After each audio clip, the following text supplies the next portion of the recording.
Peter Dutton, the leader of the Liberal Party here in Australia, there's about to be an election. He's on the side that is hoping to get elected. You could kind of say that the side of politics he's on is basically like the Republicans, Donald Trump in the United States. Peter Dutton's come out and he said, you know what? In Australia, we're going to have a vehicle emissions scheme. And it's coming into place this year where manufacturers, if they pollute too much, manufacturers of cars, if they pollute too much, will have to pay fines. Dutton's come out and said that the Toyota RAV4, one of the most popular cars in Australia, will cost $10,000 more as a result of these fines. Now, the irony is, he completely made that up. I mean, you've seen some pretty crazy stuff come from Donald Trump, even if you like the guy. Some people do like him, but even those people have to admit some of the stuff Donald Trump says is completely wrong, and it's just factually incorrect. Now, Peter Dutton appears to believe that following Trump's lead is a good move. But it looks like if you go by what the comment sections on websites are saying, people think what he's doing is insane. And it's equally as insane as his ridiculous idea of building nuclear power plants that would take 15 to 20 years and basically bankrupt the country. He's planning to kill the new vehicle emissions penalties, saying it will save Australians millions of dollars, which is ridiculous. Hello, my friends. Welcome to the channel. I'm Sam Evans. You're watching the Electric Viking. Great to have you with us. Federal opposition leader Peter Dutton has committed to axing the government's new vehicle efficiency standard penalties for car makers if elected next month. Now, I should point out, Australia has what is considered the worst emission standards in the world, in the Western world. The media have reported on this hundreds and hundreds of times. We are considered a global laughingstock. In fact, we have the highest polluting cars. Our cars here pollute more than cars in Russia. More than Russia. Seriously, people look at Australia and our emissions from our vehicles and they kind of use us as a barometer of what not to do. The Australian received word from opposition leader, the leader of the Liberal Party, that if elected, the coalition would abolish the fines, basically get rid of this emission scheme, which is desperately needed to fix the pollution we're getting in our cities. And we're breathing in these fumes, which are unquestionably causing cancer. If you don't believe that, have a look at what's happened in Norway. In Norway, the rates of lung cancer have gone down over the past few years as EVs have replaced internal combustion cars. Now, the crazy thing is, you think lung cancer, what are you talking about, Electric Viking? I mean, that's caused by cigarette smoking, isn't it? Well, it's not.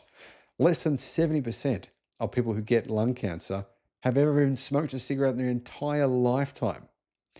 So you're seeing health problems being caused by fumes where you live around your house, right? We will abolish Labor's tax on family cars and utes, saving you thousands when buying a new car, Mr. Dutton wrote on social media, referring to the scheme as a tax.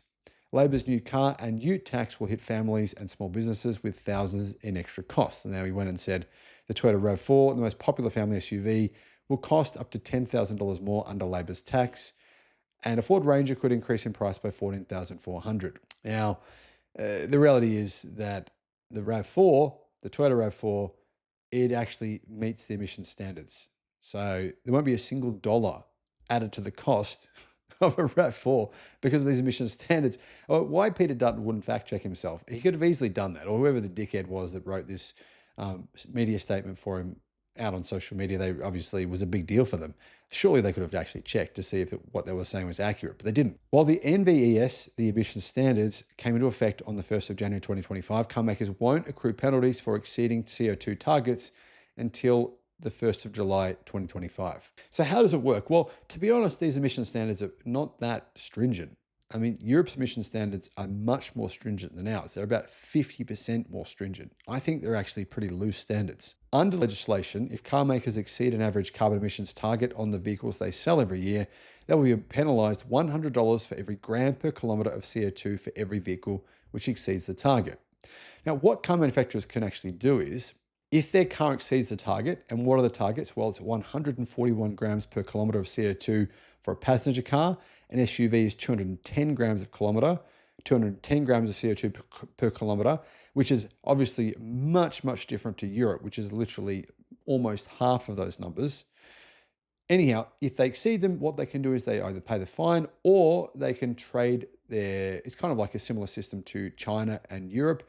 They can actually pay other car manufacturers to trade with them, to trade their targets with them. So it's sort of like what Tesla does, what BYD does. Some car companies do this. Volvo does this. Because they sell primarily electric cars, they are actually in the positive, and they can trade with companies or other companies which will breach the emissions, like Ford, for example. Now, it's worth pointing out that this target will change. The CO2 caps will reduce every year until 2029, when they'll be much lower at 58 grams for passenger cars and 110 grams for SUVs and pickup trucks. But here's the thing. Considering the fact that EVs are being adopted really, really quickly, and we're seeing amazing electric cars coming into Australia from all over the world, and also they're much more affordable. I mean, you don't even have to buy, if you don't want a Toyota RAV4, you can get a Geely EX5, which is the same size car, but much more premium for actually cheaper money. It costs less. So EVs in most categories are on par or even cheaper here in Australia already. I don't really know what the issue is here in this country. Brands can earn emissions credits by beating their fleet-wide targets, which can then be used in a subsequent year to help meet tighter CO2 targets, or sold on to other brands to help them reach their emissions targets. Now, the crazy thing about all of this is, right, that the engine sold in most Ford Ranger pickup trucks, it meets the targets. It's 222 grams of CO2 per kilometer. So for Peter Dutton to come out and say it's going to add $15,000 to the price is insane, because it won't add anything. It's already under the numbers.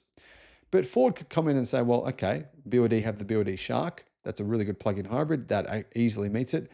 We'll sell more plug-in hybrids because of these emission standards.